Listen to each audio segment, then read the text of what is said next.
lieu de ça, qu'est-ce qu'on fait? On ne fait que consacrer le pouvoir au palais entre les mains de quelqu'un qui est de plus en plus vieux et de plus en plus incapable du point de vue physiologique. Regardez dans nos campagnes, quand on dit déjà quelqu'un à 80 ans, la majorité traîne avec 90 ans, même en URSS, qui était un gouvernement de vieillards. On n'a pas connu ça. Vous voulez nous faire quoi? Le spectacle qu'on a vu lors de la CAN, c'est un beau spectacle. Il faut arrêter. D'accord, docteur. Bon, je dis donc que... Attendez-moi, je vais illustrer ce que vous dites lors de la CAN. Constitutionnellement, il y a ce qu'on a... Les deux problématiques sont liées. La problématique de l'Assemblée nationale et celle de l'âge du vieillard sont directement liées, articulées. En matière de pouvoir, vous avez deux options. Soit vous voulez mettre beaucoup de temps au pouvoir et vieillir au pouvoir, auquel cas vous gérez par des... Procuration. C'est-à-dire vous déléguez le pouvoir. Par haute instruction. Non, vous déléguez le pouvoir. C'est-à-dire vous ne pouvez pas gérer directement le pouvoir quand vous voulez mettre longtemps au pouvoir. Le problème du vieillard est là. Les régions. C'est-à-dire, non seulement les gens, mais même au niveau du gouvernement. De ses collaborateurs. C'est-à-dire, ce n'est pas normal de vouloir mettre 40 ans au pouvoir et en même temps de vouloir gérer directement le pouvoir. Parce que à ce moment-là, on s'use. Et la constante de ça, c'est quoi? C'est que lorsqu'on s'affaiblit, parce qu'on est déjà âgé, c'est l'entourage immédiat qui gère le pouvoir à votre place, en votre nom. Le problème du Cameroun, c'est que l'âge du chef de l'État ne lui permet plus d'être très opérationnel, parce qu'il est déjà trop âgé, 89 ans, quelle que soit la santé, quelle que soit la force, vous n'êtes plus à l'optimum, vous n'êtes même plus à 25% de vos capacités. C'est physiologique. Conséquence, les gens qui sont autour de vous en profitent pour vous faire, pour mener leur agenda, mais en votre nom. C'est la situation qu'on vit aujourd'hui. Sur hors instruction, on prend telle décision. Sur autre instruction, on prend... Alors que vous n'êtes... Puisque vous n'avez plus toutes les aptitudes... Mais est-ce que ce n'est pas l'illusion que le président de la République leur donne? C'est-à-dire... Ce n'est pas un problème. C'est-à-dire, monsieur Bijan... Ils pensent qu'ils sont tout permis. Attendez, je dis... Il n'existe pas un homme fabriqué par Dieu à 89 ans qui soit encore à 25% de ses capacités. Vous n'allez pas dire que Billet est une exception, non. Mais pourtant, il est là. À 89 ans. Pourtant, il est là, docteur. Non, il y a des gens même de 100 ans qui sont là. Il n'est pas là. Il est là, mais on ne fonctionne pas. C'est qu'on lui reproche. Hein?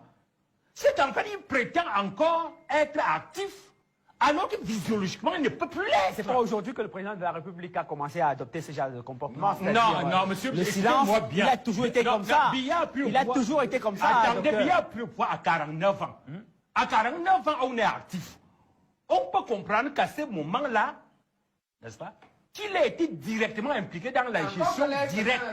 Hein? Mais maintenant, à cet âge, hein, et compte tenu des évolutions qu'on a eues, il aurait dû comprendre que, par rapport à son âge et par rapport à la dynamique du système, pour mettre longtemps au pouvoir, il devait absolument déléguer ce pouvoir-là.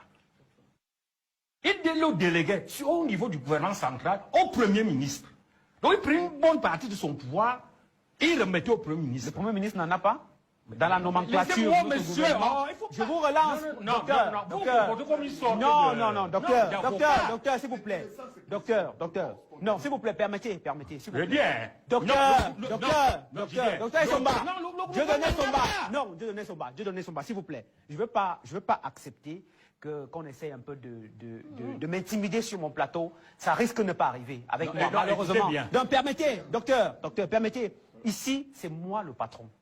C'est moi qui donne les orientations. Vous répondez. Je peux vous relancer. Ce n'est pas que je vous coupe, docteur. Et je préférais que cela se fasse vraiment dans le respect entre vous et moi, docteur. Je vous relancer tout simplement pour savoir... Vous me coupez, alors que je suis en plein développement d'une idée, hein, vous me perturbez. Non, professeur. J'ai dit ceci. Oui. Hein, écoutez-moi bien. Parce qu'il faut aussi prendre la peine d'écouter la logique de celui qui parle.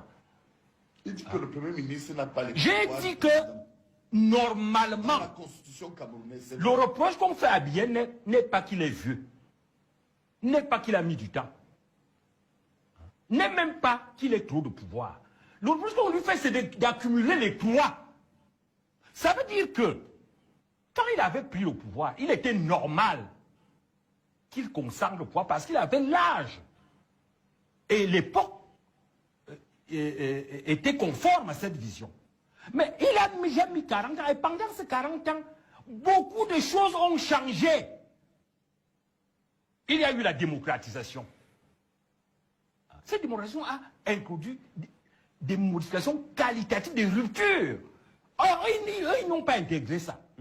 Ça veut dire que désormais, il faut avoir un véritable Premier ministre, chef du gouvernement, qui n'est pas là de manière virtuelle. C'est le cas de l'actuel?